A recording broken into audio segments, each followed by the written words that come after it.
As a fourth-generation entrepreneur and business owner, I know the grit and grind that it takes to run a business.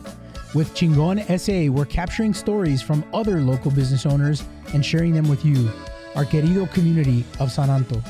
From the culture, for the culture. Welcome back, everybody, once again to another episode of ChingonSA. I'm Luis. I'm the host of the show. And I just want to say thanks so much for tuning in, for checking us out on Spotify, on YouTube, wherever it is that you're listening. Don't forget to like and subscribe and, all the things that helps us kind of grow our audience and kind of get the show in front of other people. But super excited to dive into the conversation today with Mr. Bryan Synder. Bryan, thanks so much for coming on the show, man. Hey, thanks for having me. Yeah, dude. Really quick, just to kind of introduce, our audience to Bryan. Bryan was born in Piedras Negras, Mexico. He's raised in Eagle Pass and came to San Antonio in 2023. So you've only been 22. here. Sorry, 22. I'm sorry. Yeah. 22. So you've only been here a short period of time. Yeah. Yeah. He owns the Bryan Synder, which is a awesome photography and videography business. Do you have like a specialty? Is there something in particular that you focus on with your, photo skills or videography skills? Yeah. I think on the creative side, just anything that allows me to be really creative with lighting and all. So on that end, yes. On business end, just anything that's willing to pay. How long have you been in business now for yourself? So started it legally in 2022. How can you have an illegal business? So in 2020 is when I decided to pick up a camera and actually make it something. Gotcha. And then once I started learning how to do all of that stuff, I started charging people. And, I'll do it in cash. And then in 22 is when I decided, okay, we need to do this the right way. And got the EIN and all that stuff. Sure. I gotcha. So formally in 22 is when you started to, have your photography business. Mm-hmm. That's awesome, dude. What kind of inspired you to open up your own shop? Like why photography? Why videography? Why did you decide to go in for your business for yourself? So when I was growing up, I had always been around cameras too. So my grandparents had an RCA Walkman, which was a camcorder, and I thought I was it. Like being with my grandpa as he's going and preaching and all these different things, because he came down as a missionary. I thought I was the guy people were staring at because I was the one with the camera and getting all these cool angles and stuff. Yeah. So then, asking where all that video footage is at, and they're like, "You were a kid. You think we're gonna trust you?" Oh my God! So they didn't have any film in there. No. You didn't actually take any pictures. Oh my gosh. So I'm like, that could have been part of my story. Yeah. Well, but now this is part of your story. They gave you an empty camera. Exactly. So I have nothing to look back at. Yeah. But yeah, growing up, my mom also got me all these different little devices that you could get at Kohl's and whatnot, where you plug in the camera to the computer and you can see your digital images. Sure. I never knew how to do that at the time, so I don't even know what those look like. But then, yeah, my mom had a Canon Rebel T3, and I got a hold of that. I just started taking pictures with that. And did you actually turn it on? And did you take the lens cover off? And that one I did. Yeah. I got an SD card for that. So yeah. So you were in control at that point. At that point, yes. Yeah. I'm really curious though. You were born in Piedras Negras. You were raised in Eagle Pass. How does someone with that pedigree come out with the last name Snyder? Where does Snyder come from? That's from my grandpa. Okay. So my original name is Bryan Galvan.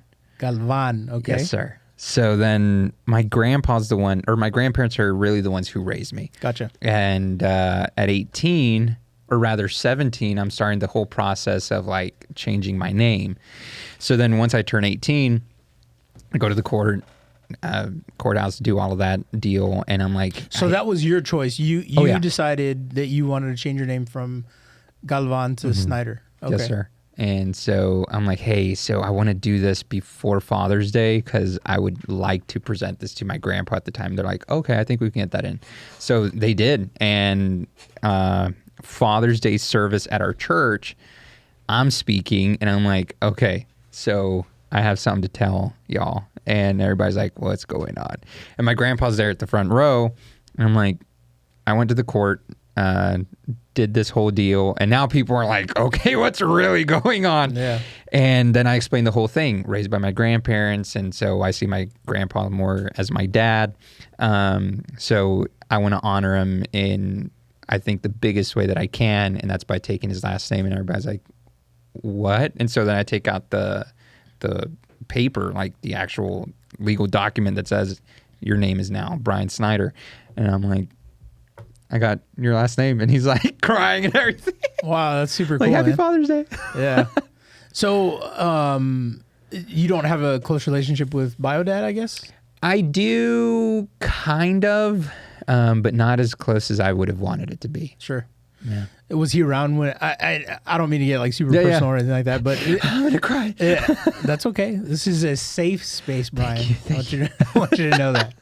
I really do mean that, by the way. But no, kind of. So the reason I'm curious about it is because I grew up without my biological father. He was never in my life at all. Mm-hmm. And when my mom named me, she named me with her last name. So I have my mom's maiden name. And I'm super proud of that, right? Like, I could not imagine my life as my father's last name, if that makes any sense. And so that's kind of why I'm curious about like your thought process and going from your bio father's last name, having some sort of a relationship with him, but making the decision to change it to your grandfather's name. Like, what was that process like for you? Yeah, I mean, he was there. Again, not as much as I would have wanted him to be. Sure. And then now, as I've gotten older, we're starting to build on that relationship. Same. I'm calling him more often. Yeah. So I just knew, like, with my uncle only having girls, which wouldn't be a blood or biological grandkid for my grandpa, but still carrying on that last name for him was a big deal for me. And I thought, this man really did a job he didn't have to. Yeah. I mean, he took me to baseball games, enrolled me in teams and being a part of my childhood into my teenage life. He was more of a dad to me than my real dad really was. Sure. So again, there was really no doubt in my mind that this was what I was going to do. So when it was time, or at least a decision that I could make, and have no one else know about it until I wanted it to be revealed, I was like, okay, we're going to do this. That's a sweet story, man. I bet your grandfather was really excited about that. Oh yeah. Like once he found out where this story was leading at when I'm up there, he was just crying, and he's like, man, this is why. And so I explained the whole thing to him too, and he's like, okay. So when you came up to San Antonio in 22, did you come with family? Did you come by yourself? What was the reason for moving from Eagle Pass to San Antonio? So I knew I wanted to move from Eagle Pass for a long time, but again, being raised by my grandpa, him being older, I also kind of felt obligated to be around. Yeah. And then I decided I need to live for me. And in 22, in January of that year, I told my grandparents I was going to be moving to Ohio.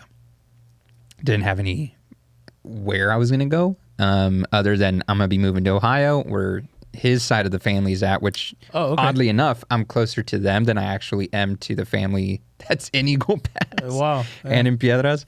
So I was going to move over there. As the year goes on, I'm telling them, hey, it's going to be in August. I'm moving in August. And I'm like, okay, do you know where? No. Do you know what you're going to do? Not necessarily. Other than maybe just focus on photo and video. Then I get an opportunity to be a worship pastor up there. So I'm like, okay, maybe this is what it's going to be. So in August now, I'm planning on moving to Ohio to take up a worship pastor position. And then in June, I see that there's another pastor here in San Antonio that is saying we're going to be hiring at our church. I'm like, there's no way I'm going to get this job. So then I apply to that job, and then I'm in Ohio in July, meeting all these different people that I'm going to be working with. And that's when I get the call from the church here in San Antonio. And they're like, hey, we want to hire you. I'm like, no shot.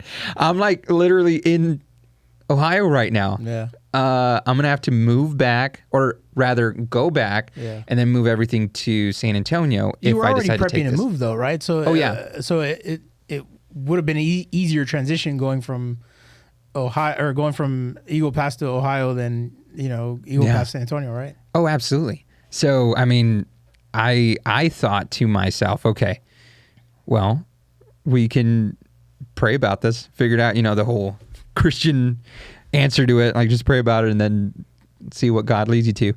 But I had this deal with God about, like, if my grandpa doesn't fight me about it, then I know that's what I'm supposed to do, which he's always fought me about different things or questioned me a lot about different things. And this was the one that he was like, I think you should. Like, what? So wait, did he say that about going to Ohio or taking the job in San Antonio? So did he give you pushback about going to Ohio? A little, but not too much. Oh. So then that's when I thought to myself, okay, I'm supposed to move to Ohio now. So then when he said when I told him San Antonio, he's like, you should. That's not the plan, man. Like, I'm supposed to move to Ohio and not San Antonio. But I decided I'm going to do San Antonio. So I told the church here in San Antonio, I'll be there August 4th. So flew back on the 2nd, hoping to be back in Eagle Pass by the 2nd. Got delayed in Dallas. So now we're flying in on the 3rd.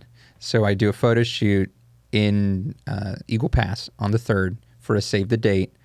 Do that, pack up, drive to San Antonio that evening, stay at the hotel, and start on the 4th. Wow. So I've been here since. Wow. And are you still there? Is that something you're still doing? No. Okay. No, now I dived into my company and building that. Mm-hmm. Yeah. So what, kind of since you started the business, what have been some, like, big challenges that you kind of face as you're growing, as you're expanding, as you're getting off the ground, right? I mean, because you're fairly new in business ownership, right? I mean, I say that, and I've been doing this for 15 years as an agency owner. Yeah. So I consider you a young buck, if you will. But like, what has been one of your biggest challenges that you've had to overcome, as you're growing your business? I think one of the biggest is definitely exposure in a city that has a lot of what I do. So then the question is, what value do I bring that's different from other people? Sure. And that's not to say like the other people suck and I'm the best. Like, I don't think I'm the best. But what is that value that I bring? And that's the question that I've been consistently asking myself. Am I presenting the best value to any client that comes my way? And maybe this is the first time they're doing something like this, because there's a lot of businesses now realizing, okay, we need to get on the social media train. We need to start doing different things and really putting our name out there. So what can we do? And maybe I'm the first person they come to. Or if I'm the 10th person they've come to, why am I the 10th person they're reaching out to? And why haven't they gone back to the others? And then also, what value can I bring to them that's different from the other people? So it's the exposure and consistently questioning myself on what that value is. So how do you overcome that? How do you overcome that challenge, right? I mean, and again, I love learning from other business owners. And so when I think about my business and how your challenge relates to my business, the one thing that I think about in that sense is, like, we are competing on a daily basis with big names like State Farm, with Allstate, with USAA, right? They've got huge marketing budgets. They can outspend me, in a day, and it would take me a whole year to, maybe get close to what they spend in a day in marketing, right? Yeah. So we are constantly having to overcome that that objection, right? So what are some of the things that you do in your business with your customers to kind of overcome that objection? Yeah.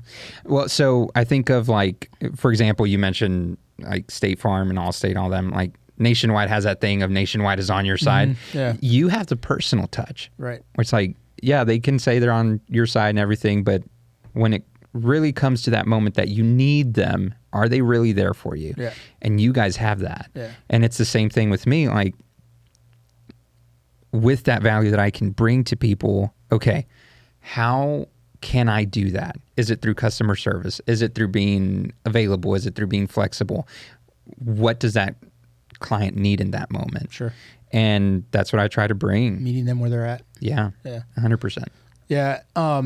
And obviously with each client, it's different, right? Like their needs are different. Oh, yeah. How you communicate with them is going to be different. How they prefer to communicate with you is going to be different.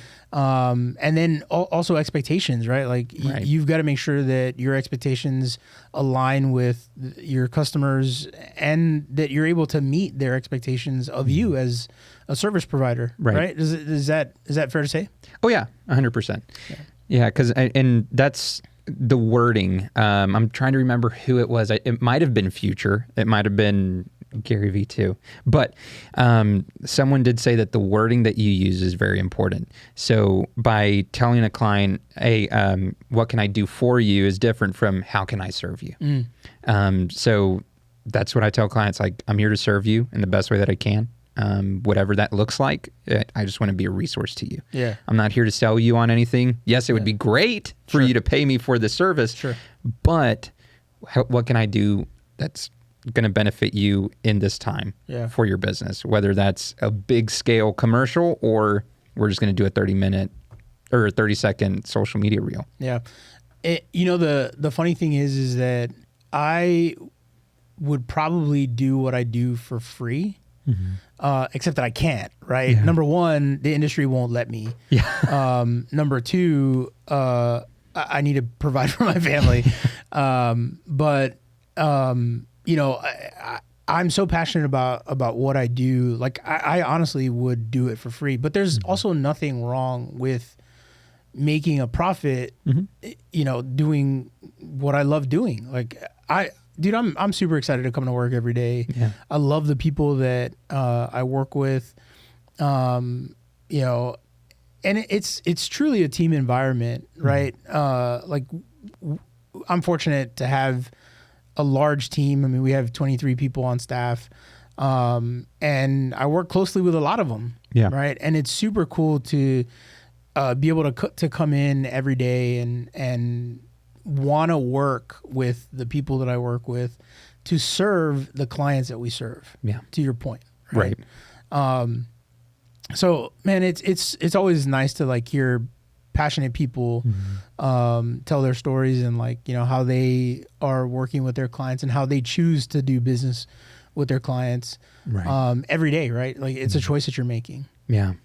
And that's the thing, like you have to, if it's something that you really enjoy doing, that's, what's that saying that, if you love what you do, it like, you never work a day in your life. Exactly. Yeah. And it's true that when you find something that you really, really, really like doing, go all in on it. Yeah. Don't hold back. I mean, there's so many people that are doing jobs they hate doing and they're going to retire one day and they're going to look back and be like, well, there went the best years of my life. I don't want to do that. So you came to San Antonio with the intention of working at a church.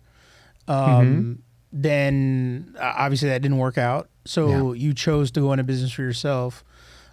Why go? I mean, so what happened? Were you just not passionate about being a worship pastor anymore? Yeah. You wanted, like, what? Kind of talk to me about. So my goal was I'm going to move to San Antonio too, wherever it was going to be. Yeah. I'm going to move there, build my company, and that way it just sustains itself. Yeah, it was always your intention to do that. Right. Gotcha. But I'm realizing years later, okay, I haven't touched this thing. Like, it's just kind of been, oh yeah, I do photos on the side. Like, that was never the intention. So I knew what I had to do because I hyper focus on things. So that's why I think I have ADHD. So self-diagnosed. Yeah, pretty much. Haven't done it yet, but I should. I'll let you know. I think a lot of business owners are like that, man. I think I'll admit it. I'm the same way. Yeah. It's super hard to focus on one thing at a time. I want to be doing, 20 things at a time. It's a challenge that I think a lot of business owners have. Which that's why that is very beneficial to me. That remarkable, man. You're welcome, by the way. Yes. And you're welcome. Yeah. Let's not talk about that. That's But so I come up to San Antonio, and about 2 years later, I'm realizing I haven't touched this business. So I know what I need to do. I need to step away from the church and focus on this company. Now, by stepping away from the church, I'm still going to church on Sundays, but I'm not working there. Yeah. And within that first month of stepping away and focusing on my company, I made more in that 1 month than in the 2 years combined that I've been here in San Antonio. So I'm like, yeah, I think this is what I need to be doing. Yeah, for sure. So when you kind of look at where you want your business to go and as you're growing your business, how do you see your business impacting the greater San Antonio community, right? What does that impact look like for you? So one of the things that I think is funny in a way is with social media, the way it is right now, there's a lot of people that are taking up photography, videography, all that stuff. Everybody has a camera, right? Exactly. And some would say it's an oversaturated market. However, the way I see it is if Burger King was like, no, there's already a McDonald's, there would be nothing. Right. Or if Chick-fil-A was like, no, well, Popeyes is already doing chicken, like there would be no Chick-fil-A. So the reality is we can all do photography. We can all do video. We can all do whatever it is that we like to do. The question is, what impact are we going to have with what we know how to do? Right. So for me, the thing is, if you love doing photo and video, do it. And if I can be a help in that, whether it's by giving some advice on lighting, by giving some advice in editing, by giving some advice in posing or whatever, then I'd love to do that. So the way that looks like to me is me being a teacher to people who want to take this up. For me, I'm not threatened by people who are buying a camera and wanting to be a part of it. Yeah. Like that's even better for me because I love teaching people and I love pouring into other people. So, yeah. You love what now? Pouring into other people. Oh, okay. I wanted to make sure I heard that right. You said pouring into other people. Oh, yeah. No. Okay. Okay, I'm sorry. I just wanted to make sure I heard you correctly. No, that's great, man. And again, I think a lot of business owners struggle with the same, sort of the same situation that you're in, right? Yeah. So like I think, man, as far as like an insurance agent, the barrier of entry is so low. All it really takes is for someone to go and take a crash course for 2 days and then pass your licensing exam with the state, right? And when you do that, I think there's a lot of people also that feel like insurance is a get rich quick scheme because they think there's a lot of money in it. And there is, don't get me wrong. The problem is that it's not a short-term play. Insurance in general is a very long-term play. And if you do it right, you do it with the right clientele and you do it with the right purpose, then it can be lucrative for someone that's coming into it. The problem is that you're right. There's a lot of people that want to come in, and that's fine. I don't have a problem with that. I regularly will talk with other agents across the country, not even just here in San Antonio, but across the country who maybe don't specialize in commercial insurance because that's that's my focus, right? Yeah. I don't mind helping someone through an application, helping someone figure out what market to approach, how to address, situations with clients. Like I love doing that. I think that abundance mindset is what has propelled me to the next level. Yeah. Because when I had the scarcity mindset, like I don't want it, I need to hoard all this. Like this all needs to be my business. Dude, there's 2 million people in San Antonio. Yeah. Not everybody is going to want to do business with me, and that's 100%. Fine. Yeah. That's fine. And you know, with people in, you know, who are providing a service like you, you got to have the same attitude. Like not everybody's going to want to do business with me, and that's fine. Yeah. I want to do business with people that want to do business with me. And that's the thing that you mentioned, that there's 2 million people in San Antonio. I can't take all 2 million people. Yeah, exactly. We can all eat. Yeah. So if you want to come up to the table and enjoy some bread, hey, I'll give you a plate. Yeah. Let's do this. Because there shouldn't be at least a healthy gatekeeping is okay. Sure. Yeah. But no, yeah, absolutely. Then there's also the very toxic, like, no, I don't want to teach you anything. Like, no, I'm not about that. Yeah. I mean, also some of the earnest is on the consumer as well, right? Like, be careful who you're going into business with, right? Exactly. You know, one thing that I preach to anybody who will listen really is, yes, price is super important. I get it. I'm a consumer just like anybody else. Right. But the relationship with your service provider, whoever that might be, whether it's insurance, whether it's photography, whether it's CPA, whether it's financial planning, estate planning, whatever it is, right? Whoever that team of advisors is, make sure they're the right people for you, because those relationships matter. Yeah, just as much, if not more, than the price that you're paying for the service. Right. And that's the thing that I think, you know, it's okay to say no. Yeah. Like if that person is not for you, it's okay to move on to the next one. I recently asked a friend of mine, like, hey, so would you be upset if I canceled my insurance with you and went with somebody else? And he's like, no. and I get why. Like, my friend wasn't me, was it? No. I'm maybe going to become DL.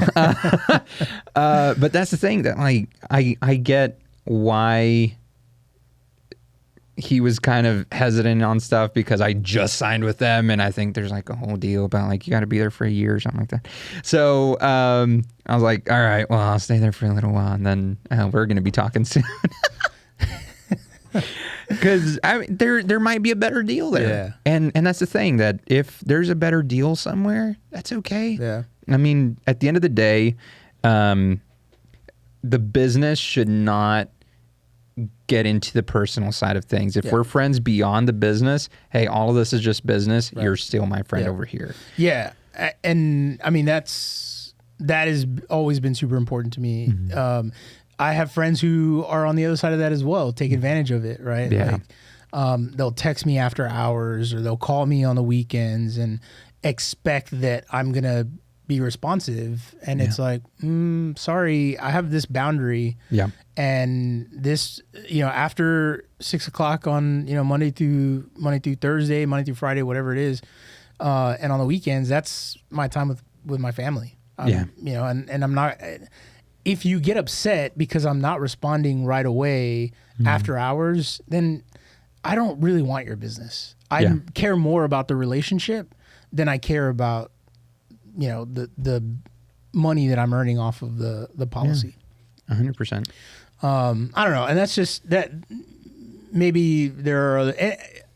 I must admit also that I am very fortunate to be in the position that I'm in, to be able to say that. I get it. There's a lot of people who aren't. There's a lot of people who are just starting out and need to hustle. And there's nothing wrong with that. Don't hear me when I say that. There's nothing wrong with that. But I'm in a position now, I've been doing this for 17 years, where I can put that boundary in place and have that, work-life balance. But that's the thing too, that there's the people who, when they get that treatment from the get-go, now they expect it all the time. And so they do take advantage of it. And it's like, hey, bro, got him a thing? Yeah, but I think it's a matter of having the conversation with them, right? Yeah. And saying, look, I'll take care of it for you. But just kind of know going forward, that might not always be the case. Or when things change, when your situation changes, like, don't leave people hanging, for sure, as a service provider, right? But at the same time, have a conversation with them, like, hey, man, awesome, you got a new car, on a Thursday. afternoon at 8:00. Like, I appreciate the dealership won't let you leave, but I'm with my family right now, so either we can take care of this tomorrow, or you can call the insurance company directly and they can take care of you. Yeah. Right. Like, I'll do that.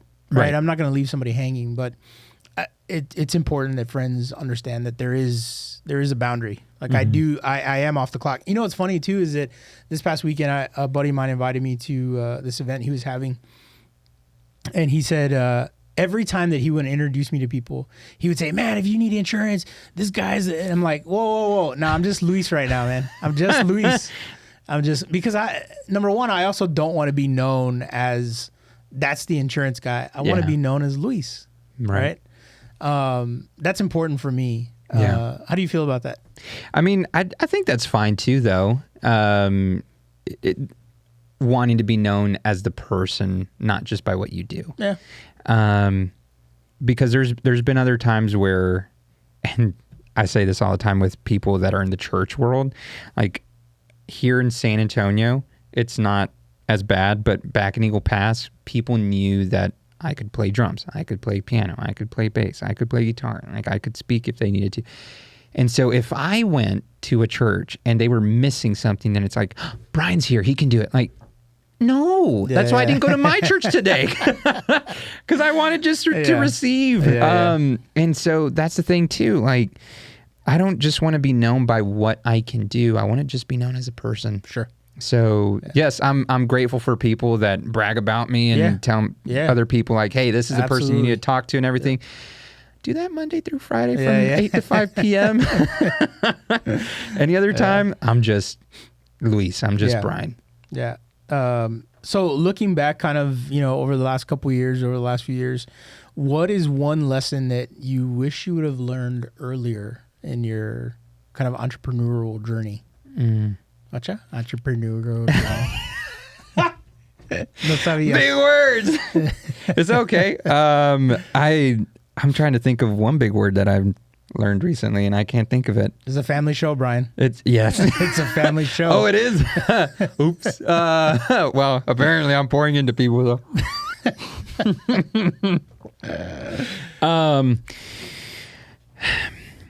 I think, and this goes beyond entrepreneurial. Yeah, see, I can say it too. I think this goes into personal life as well. There's a quote that Ogmandino said, to always have the attitude of a student, never be too big, to, what did he say? Que la frega. No, I forgot it. Never man, know too much. You were on a roll, man. I know, right? Like, oh, he knows people. He knows quotes. He's smart. No, but I'm from Eagle Pass. Yeah, always have the attitude of a student. Never know too much, to stop asking questions, and never be too big to learn something new. There you go. Yeah, there you go. See, I learned, Mom. And that's the thing, that like, we're all trying to get by. Like, we're all still figuring it out. Yeah. There's no one that actually has everything figured out. Yeah.